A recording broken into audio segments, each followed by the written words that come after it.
ನಮಸ್ಕಾರ ಸ್ನೇಹಿತರೆ. ಲಂಕಾ ವಿರುದ್ಧದ ಮೂರನೇ ಟಿ20 ಪಂದ್ಯದಲ್ಲಿ 0 ರನ್ಗಳಿಗೆ ಔಟ್ ಆದರು ಸಂಜು ಸ್ಯಾಮ್ಸನ್. ಬಳಿಕ ಕೋಪಗೊಂಡರು ಗೌತಮ್ ಗಂಭೀರ್. ಡಗೌಟ್ನಲ್ಲಿ ನಡೆಯಿತು ದೊಡ್ಡ ಜಗಳ. ಹಾಗಾದರೆ ಸುದ್ದಿಯ ಸಂಪೂರ್ಣ ಮಾಹಿತಿ ಏನು ಎಂಬುದನ್ನ ಇವತ್ತಿನ ಈ ಒಂದು ವಿಡಿಯೋದಲ್ಲಿ ತಿಳಿಸ್ಕೊಡ್ತಾ ಹೋಗ್ತೀನಿ. ಆದ್ದರಿಂದ ದಯವಿಟ್ಟು ಈ ವಿಡಿಯೋವನ್ನ ಕೊನೆವರೆಗೂ ನೋಡಿ. ಆದರೆ ಅದಕ್ಕಿಂತಲೂ ಮುನ್ನ ನೀವು ಕೂಡ ಟೀಮ್ ಇಂಡಿಯಾದ ಅಭಿಮಾನಿಗಳಾಗಿ ಈ ವಿಡಿಯೋವನ್ನ ನೋಡುತ್ತಿದ್ದರೆ ತಪ್ಪದೆ ಈ ಕೂಡಲೇ ಈ ವಿಡಿಯೋಗೊಂದು ಲೈಕ್ ಮಾಡಿ.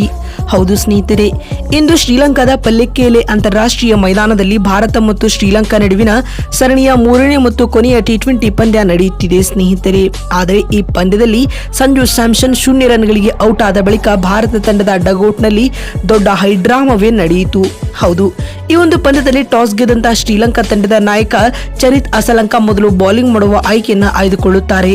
ಅದರಂತೆ ಟೀಂ ಇಂಡಿಯಾವು ಮೊದಲು ಬ್ಯಾಟಿಂಗ್ ಮಾಡಿ ಉತ್ತಮ ಆರಂಭವನ್ನ ಪಡೆದುಕೊಂಡಿರಲೇ ಇಲ್ಲ.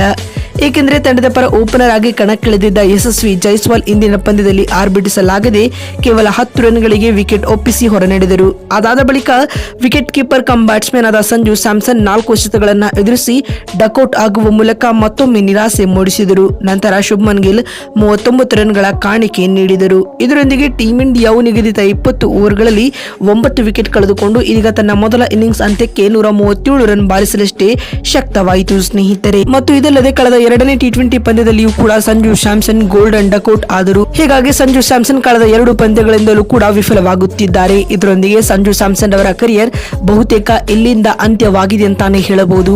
ಸ್ಯಾಮ್ಸನ್ ಮೂರನೇ ಟಿ20 ಪಂದ್ಯದಲ್ಲಿ 0 ರನ್ ಬಾರಿಸಿ ಪೆವಿಲಿಯನ್ ಮರಳುತ್ತಿದ್ದಂತೆ ಭಾರತ ತಂಡದ ನೂತನ ಮುಖ್ಯ ಹೆಡ್ ಕೋಚ್ ಆಗಿರುವ ಗೌತಮ್ ಗಂಭೀರ್ ಡಗೌಟ್ ನಲ್ಲಿ ಸಿಡಿಮಿಡಿಗೊಂಡರು. ಸದ್ಯಕ್ಕೆ ಸಂಜು ಮತ್ತು ಗೌತಮ್ ಗಂಭೀರ್ ನಡುವಿನ ಈ ವಿಡಿಯೋ ಸಾಮಾಜಿಕ ಜಾಲತಾಣದಲ್ಲಿ ಸಿಕ್ಕಾಪಟ್ಟೆ ವೈರಲ್ ಆಗ್ತಾ ಇದೆ ಸ್ನೇಹಿತರೆ.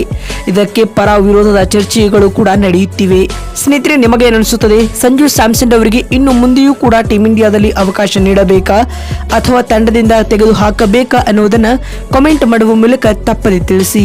ಯಾಕಂದ್ರೆ ನಿಮ್ಮ ಒಂದೊಂದು ಕಾಮೆಂಟ್ ಒಂದೊಂದು ಲೈಕ್ ಕೂಡ ಬಹಳ ಬಹಳ ಮುಖ್ಯ. ವಿಡಿಯೋವನ್ನ ಇಲ್ಲಿವರೆಗೂ ನೋಡಿದ್ದಕ್ಕಾಗಿ ಧನ್ಯವಾದಗಳು. ಮತ್ತೊಂದು ವಿಡಿಯೋದಲ್ಲಿ ಸಿಗ್ತೀನಿ. ಅಲ್ಲಿವರೆಗೂ ನಮಸ್ಕಾರ, ಧನ್ಯವಾದಗಳು ಸ್ನೇಹಿತರೆ.